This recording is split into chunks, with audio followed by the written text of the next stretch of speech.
एक बार एक दो व्यक्ति कुएं की जगत पर बैठ के आपस में चर्चा कर रहे थे।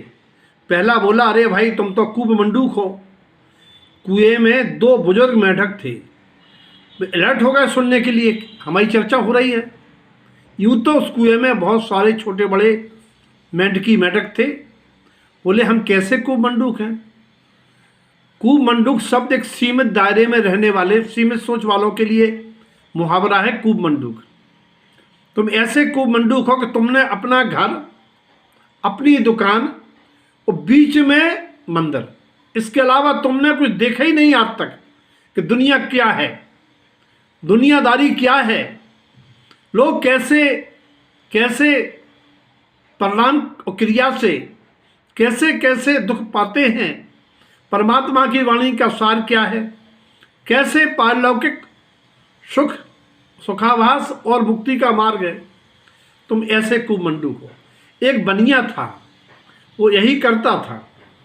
उसका भी माई बाप पैसा था, उसका दुकान ही मंदिर थी और उसने कुछ देखा ही नहीं था। संतों के आहार कराने के चक्कर में उसने केवल सामायिक का नियम ले लिया और सामायिक बैठ के भी यही सोचता रहता था, ग्राहकी कैसे चले, माल कहाँ से आया, कहने को सामायिक कर रहा है। एक दिन उसने नियम ले लिया कि जब तक ये दीपक जलता रहेगा हम जब तक सामायिक करेंगे। और वो अपना देखे, उसको प्यास लगी, बार बार तिरछी निगाह से देख ले, फिर बैठ जाए। सेठानी को लगा कि आज उनका मन लग रहा है, उसमें फिर घी डाल जाए। थोड़ी देर बाद वो फिर देख ले, फिर सामायिक करने लगे। प्यास से तड़प रहा था। सेठानी समझ रही थी कि इसका मन लग गया है तो अंधेरे में क्यों बैठा रहा है सेठ, डाल जाए बार बार घी। इस प्रकार से छल पूर्वक देख ले और इस इंतजार में कि दीपक बुझ जाए, मैं सामायिक पूरी मैं नियम लिए हूँ। ऐसे नियम कि मन लग रहा है दुकान में और बैठे हैं नियम में, तो ये है ऐसा कूप मंडूक की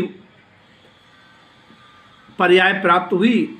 क्योंकि पानी की लालसा में प्राण गमाए तो उसने मेंढक पर्याय पाई और एक कुएं में रहने लगा। अरे वो घबरा गया मेंढक, कहीं मैं तो नहीं हूं वो।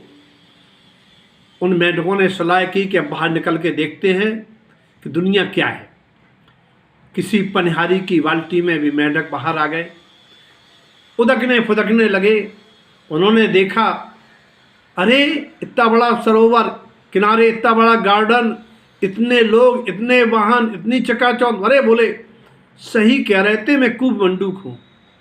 उनमें से एक की होनहार अच्छी थी। वो मेंढक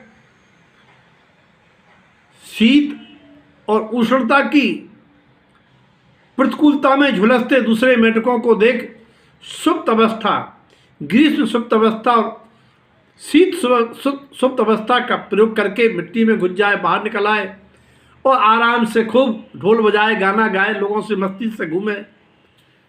दूसरा मेंढक अकड़ू खां एक जगह कढ़ाई जल रहा था, उस कढ़ाई में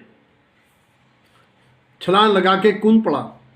नीचे कढ़ाई में अग्नि जल रही थी, पानी गर्म हो रहा था। उसको उस गर्माहट पानी में बहुत अच्छा लगा, बहुत अच्छा लगा। बोले, बहुत जिंदगी भर से ठंडक में थे, आज चैन मिला। उस गर्माहट के विषय में, स्पर्श इंद्री के विषय में शक्ति संपन्न होते हुए भी पानी गर्म होता रहा, बाहर कूद के नहीं आया।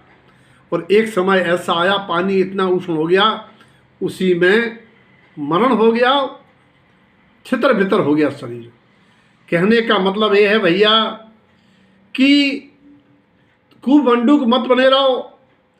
ये ऐसी सुंदर पर्याय, परमात्मा की वाणी सुनने की योग्यता, ऐसा श्रावक कुल अब कल्याण के मार्ग पर लग जाओ, इन विषय सेवनों में मत लगे रहो। ये है छोटी सी चर्चा कूप मंडूक की कि प्राणी कूप मंडूक बना हुआ भौतिक सुखों को ही सब कुछ समर बैठा है। उसे अपने आत्मकल्याण की खबर नहीं है, तो कहीं ऐसा मैं तो नहीं हूँ। आत्म अवलोकन की बात है कि जो हम क्षणिक सुख के लिए भावी दुख को नहीं देख रहे हैं, और वो वाला जो बाहर घूम रहा था उसने सुना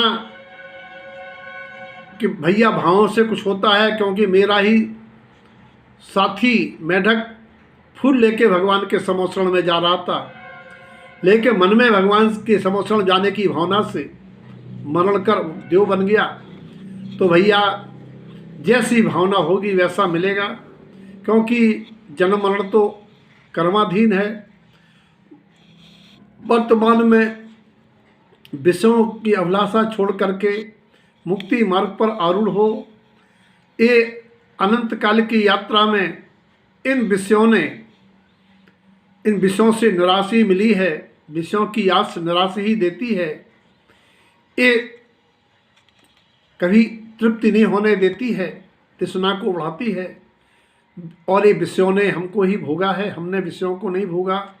ऐसे कितने ज्ञानियों ने कितने प्रकार की बातें की हैं, इनको समझते हुए आज हम मुक्ति मार्ग पर बढ़ें और विषयों पर नियंत्रण करें, संयम धारें, मुक्ति मार्ग अपनाएं, नरभव सफल करें। ऐसी मंगल भावना।